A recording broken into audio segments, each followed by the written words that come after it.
Hello everyone, this is the great Lord and Master, Osiron, the Eternal, for what's going to be a really short video. This is just an extension to the Flaming Sword of Sophia, or the Kabbalistic Kill Stroke video. This is regarding to how this links to the Zodiac and the actual order of the houses of the Zodiac and how it relates to the unified tree structures after this process completes. I explained all this other stuff in the previous videos. This is part of a four-part series where I explain how the true tree of life and the jewel of creation interact with each other. The first one was Mystery of the Pentagram. The second one was the clip-off video. And yesterday's video was the Flaming Sword of Sophia. And this is an extension. So yesterday I had the Zodiac houses just going from Aries up and then Libra up, and it was congruent in one way with the elements, but this is actually the way it's supposed to go. You're going to see in a minute. Now, if you look at this structure is comprised of three hexagram structures, and within each structure it has two triangles. You only see one below and one above, but each one has the potential at least for two triangles, a masculine triangle and a feminine triangle. Okay, and now with the order of how these houses or the signs for the Zodiac are, they are congruent 100% in every way with the way it's supposed to be, including with the proper pillar, the feminine pillar and the masculine pillar. Everything's now 100% congruent. And what happens is, and how this works is, because every season, every quadrant of the Zodiac has, of course, three houses. You got one cardinal, one mutable, and a cherubic. Okay, and this is sort of how it's laid out. And these are broken up in that way. What you're going to see is the first quadrant in the winter starts with Capricorn, and then and all the cherubics are in the center too. That's the key aspect of this. All the cherubics are in the middle.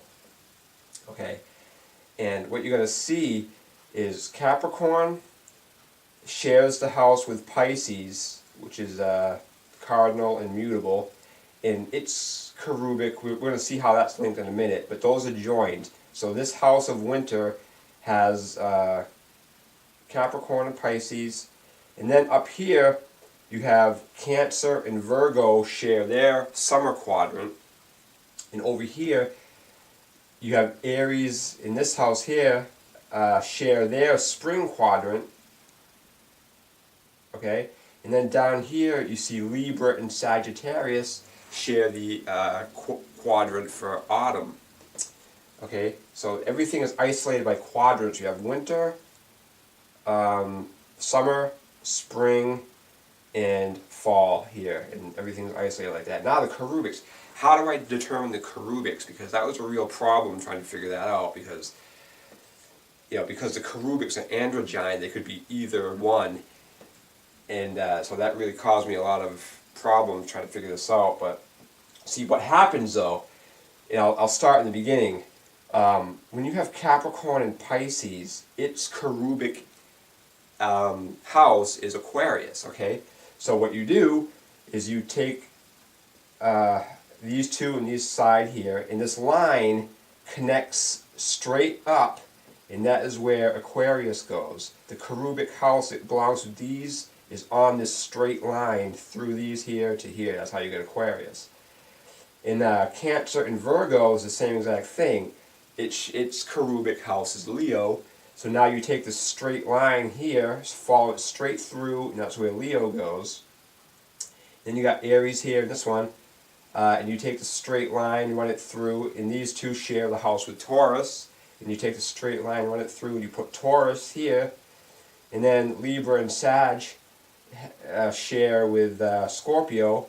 So you take this straight line, run it up through, and then you have Scorpio for its cherubic here. So this is the order of how the houses of the zodiac interact with the tree of life structures. Okay, now also, you're also going to, I also forgot to mention this yesterday. This is another reason why I wanted to make this extension, because this, as I pointed out yesterday, when you unify this, it turns it into 16 spheres, and the number totals with the changed numbers add to 63. So when you add 16, 16 of course reduces to a 7, or if you wanted to add all these numbers together, it reduces to a 7. It doesn't matter. So all of these numbers reduce to a 7 ultimately, and we're seeing within this construct the 7 chakras. Okay, starts out with the sacral. We got 1, 2, 3, 4, 5, 6, and 7. So it has all 7 chakras. But the chakras that don't really have in a sign Sephiroth are actually 3 very important chakras. Down here we have the sacral chakra, takes the center position of this. In the middle we have the heart chakra, which takes the center of this. And up here we have the third eye chakra, which takes the center of this. So we're seeing 3 major chakras take the center positions of this construct here. Very, very important how this works, how this all links together beautifully. And these chakras, the third eye chakra is called the Ajna chakra, the heart chakra is called the Anahata chakra, and the sacral chakra is called the Swadhisthana chakra. And those are the chakras that go along with that. It was so again, we're seeing powerful links with the single digit code and how it reveals the number 7 quite a bit. And the number 7 is a powerful number. It really is. There's people who have put a lot of work into the number 7 in the code of numbers.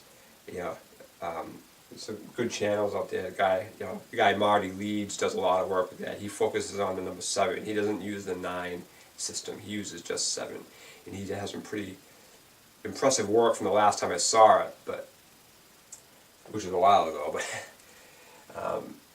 so that is that. So this is an extension. It's going to be a very short video. It's just showing how the proper way the houses link. And you're also going to notice that all of the earth and water signs are on the feminine pillar, and all of the fire and air signs are on the masculine pillar. So this is, in this position right here, this is 100% congruent in every way with the zodiac. So now, when you look at the tree of life structures, you can tell exactly what Sephiroth is assigned to which house of the zodiac. So for instance, if you want to look at this tree structures, you want to look at the true tree of life, and you want to look at this 3 here, the house that belongs to this would be Capricorn.